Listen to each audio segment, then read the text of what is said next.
On va maintenant voir qu'est-ce qui se passe vraiment avec un compresseur. Ne vous inquiétez pas, on va pratiquer, surtout la prochaine fois, mais voilà, il y a vraiment un début, bien comprendre les choses. Bon, savoir régler un équaliseur en plus, bon, c'est important, mais si on fait quelque chose de mal avec un équaliseur, dans la plupart des cas, on va pouvoir le corriger.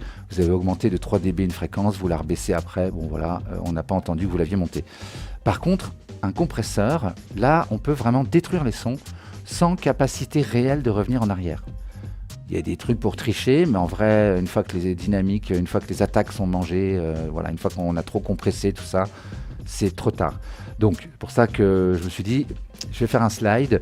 Je sais que ça fait beaucoup d'informations pour un seul dojo, mais vraiment, ça fait partie des choses qu'il faut bien comprendre pour être sûr de ne pas faire n'importe quoi. Donc, si on reprend depuis le début, le but d'un compresseur, c'est qu'on va lui donner un seuil. D'accord ? Là, c'est la ligne qu'on voit qui traverse tout, une ligne blanche qui est à moins 12, si vous arrivez à voir, en tout cas je vous le dis, elle est à moins 12. Et l'idée, c'est que tout ce qui va dépasser ce seuil, les sons qui sont plus forts que moins 12, vont être compressés, ils vont être écrasés. D'accord ?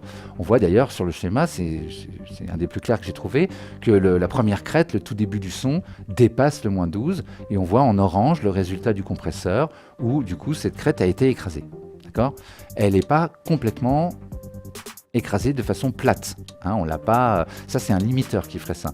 Effectivement, on lui dit rien ne dépasse le moins 12 et lui, il fait en sorte que rien ne dépasse le moins 12, mais il crée des saturations.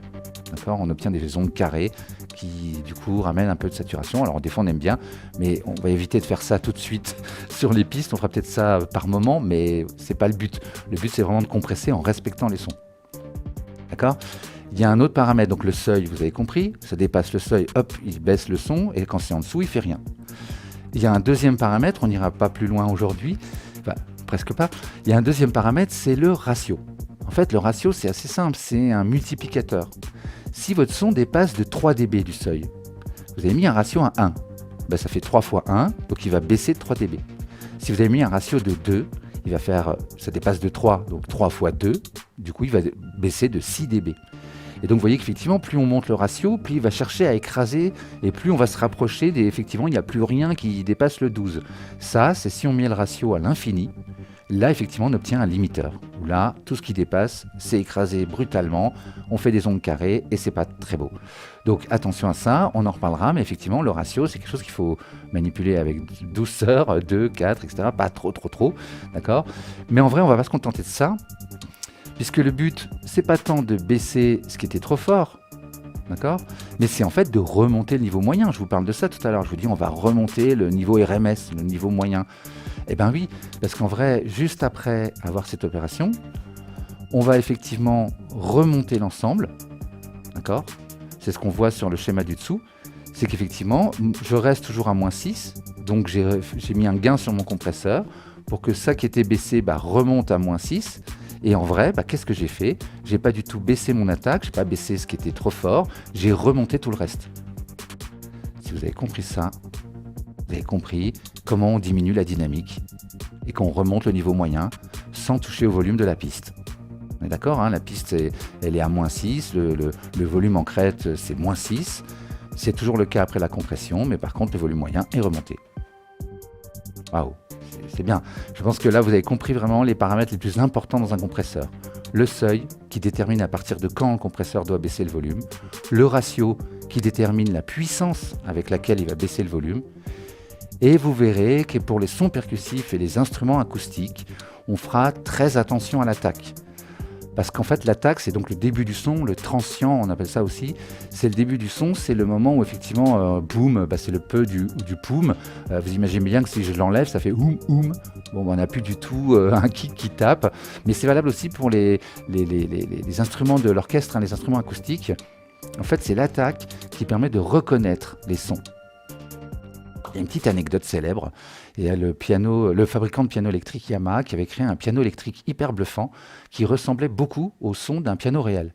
Et en fait, ils avaient utilisé un sample de piano de quelques millisecondes, mais c'était vraiment des millisecondes, juste le début, l'attaque du son de piano, qui était lu au début de chaque son produit par le clavier. C'était un synthé, en gros, qui imitait un piano. Donc c'était des sons de synthèse. Mais effectivement, le tout début du son, c'était un vrai son de piano. Et bien, je vous jure que quand on l'entend jouer, on a l'impression d'être devant un piano alors que c'est un clavier, il faut le brancher, tout ça. D'accord? Donc effectivement, c'est ça qui fait que votre oreille va... on s'en est rendu compte, hein, ils ont fait des études sur comment on reconnaît les sons et tout, et ils se sont rendus compte qu'effectivement, notre oreille a besoin de quelques millisecondes pour du début du son, pour reconnaître si c'est une trompette, un violon, une basse, enfin une basse, on va la reconnaître avec d'autres choses, mais voilà, pour reconnaître quel type d'instrument c'est. Donc en gros, si vous mangez le début de vos sons en compressant, vous allez complètement embrouiller tous les sons qui seront plus reconnaissables. C'est pour ça qu'on fera attention au troisième paramètre que je viens d'ajouter, qui est le paramètre d'attaque. En fait, ça permet de dire au compresseur, tu n'agis pas tout de suite. Et c'est comme ça qu'on va préserver l'attaque de... Là, c'est pas bon ce qu'on a fait dans le schéma, hein, je vous remets le schéma. C'est pas très bon, hein. Là on a mangé l'attaque, on est d'accord, on l'a baissé. En vrai, nous, ce qu'on fera quand on va compresser, alors ça marche si on compresse un synthé, ou voilà, pourquoi pas, ou peut-être une basse, et encore, ça dépend de la basse. Enfin, certains instruments, on pourra les compresser comme ça. Mais dès qu'il s'agit d'un instrument rythmique ou d'un instrument acoustique, on fait vraiment attention à ce que le début du son ne soit pas compressé, pour garder cette attaque bien audible. Alors, pour finir avec le compresseur, juste une petite remarque à garder en tête, pareil, notez-vous-le quelque part. On va remonter le niveau moyen, ce qui va remonter aussi la fin des sons et donc modifier le release des sons. Pour ceux qui ont fait un peu de sound design, hein, c'est la façon dont le son disparaît. Donc forcément, si vous avez un son qui fait comme ça, bah, si je remonte l'ensemble, ça va durer plus longtemps le moment où il disparaît parce que j'aurai remonté le volume, le fade qui baisse. J'aurais monté ce qui baisse, donc c'est plus fort. Je pense que c'est clair. D'accord. Si c'est une voix, ça va remonter le son des respirations, par exemple. Si c'est une guitare ou un instrument avec des frettes, on va peut-être entendre plus les doigts sur les frettes ou les cordes sur les frettes, etc.